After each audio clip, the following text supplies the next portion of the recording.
Hey there, hi there, ho there, guys. What's up? Welcome back to the channel. I know we already uploaded something this morning. That was realistically just to buy us some time, just in case I didn't have time to upload again.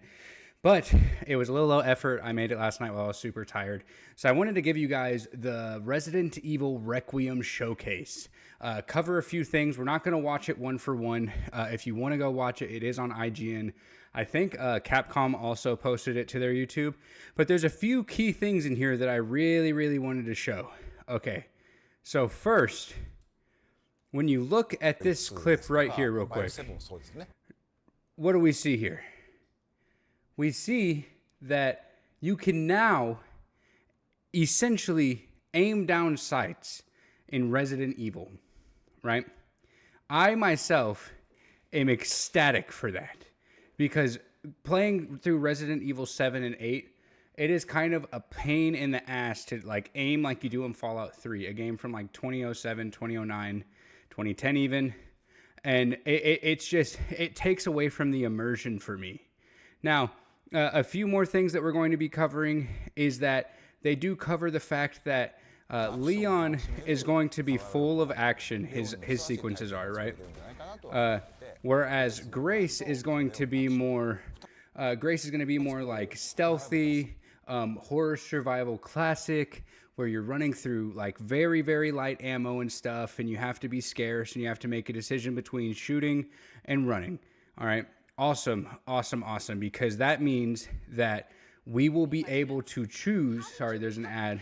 We will be able to choose how you play with each of the characters and stuff.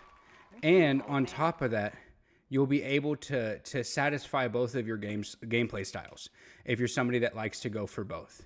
Now, right here, they do showcase a little bit more of Leon with his gameplay style. Whereas they kind of did like an evolution on Resident Evil 4's combat again, because that one has had the best combat in the series, where they're giving him a hatchet now that you can use to parry. You can use that to like melee attack people, and just like diversify your slaughter. Now, what they're about to cover here in a second, again, I don't want to show it one for one, is that some enemies with weapons, you will now be able to take out and then go on into taking their weapon and pick it up and use it against the rest of the enemies right there. So he's going to take out the legs, do the classic kick, and then back up a little bit and pick up the fucking chainsaw. After so many years of the chainsaw being a staple weapon in the series that has been used against us, we will finally be able to get to use Leon with a chainsaw.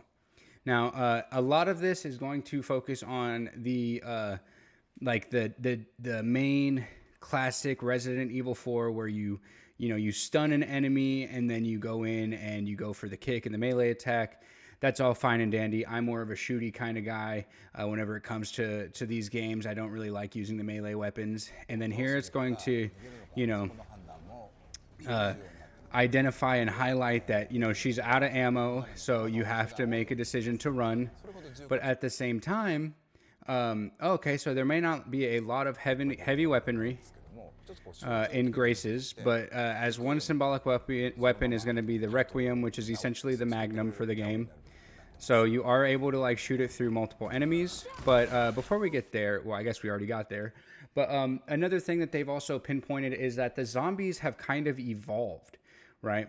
So the zombies in Resident Evil Requiem will not just be like normal zombies where they are walking around and you just take them out like willy-nilly like normal.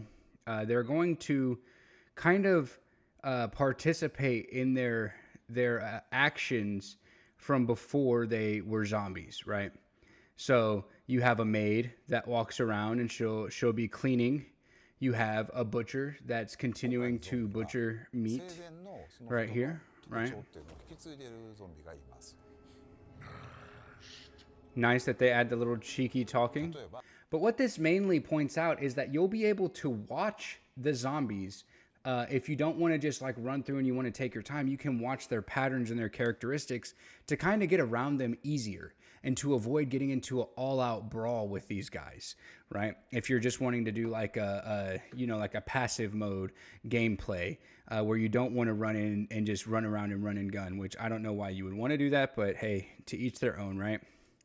So we also have a new crafting system where it is kind of, not really explained too well, IMO, at least at my first. We also put a unique spin on the crafting system.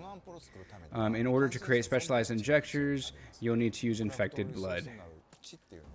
So this one kind of confuses me a little bit.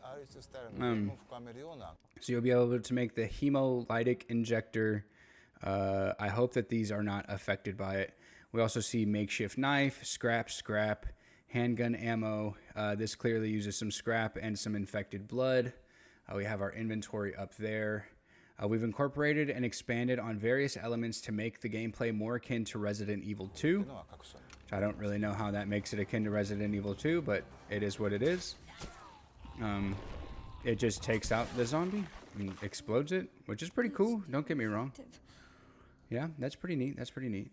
So they also did announce that you will also be able to go in with a variety of gameplay options where you can swap back and forth between third person and first person within the game while playing. You no longer have to exit back out to main menu to switch over the third person and first person camera, right? And I think it's pretty neat that you can change who has what camera as well. I think that's pretty badass that you can have Leon in third person and Grace in first person if you want, or you can have them both in first or one in, vice versa.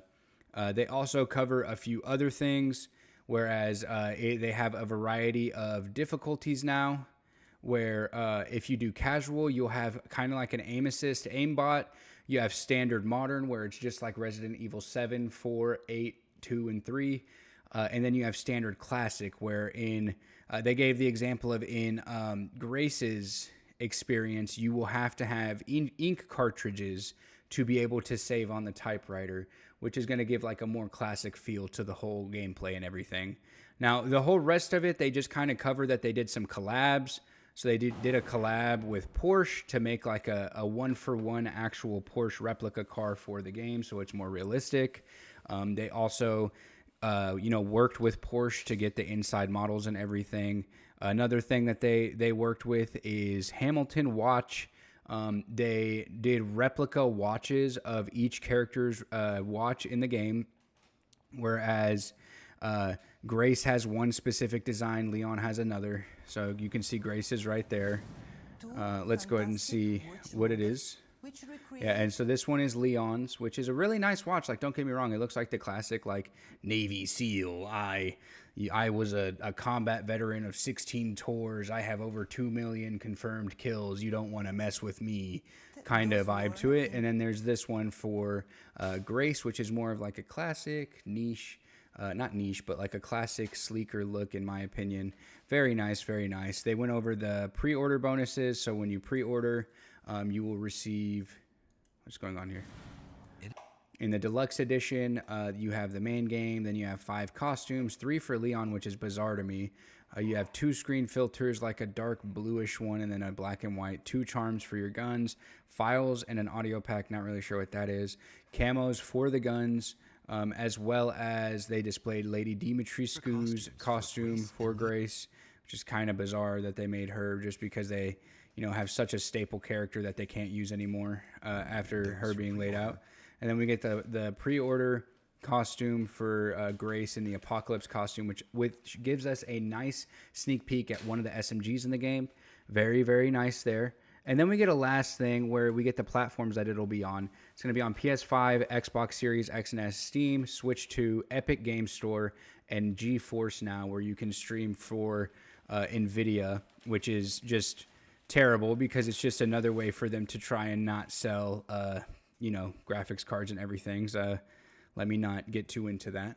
And they're releasing some little figures. Grace and Leon's are actually detachable right there if you see that. And then you can actually put them together to stand together. So that's pretty neat. I love how Leon has 3, as you can tell who's the series favorite character. Nintendo Switch 2 is going to be getting a exclusive controller that's going to be dropping the same day, as well as on the day that it releases, Resident Evil 7 and 8 are also going to be dropping alongside it.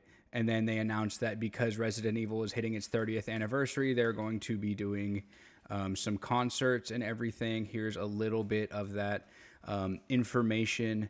It's going to be not just in Japan, if I'm not mistaken. Resident Evil ambassadors. Concerts are planned for not just Japan, but North America and Europe. More information.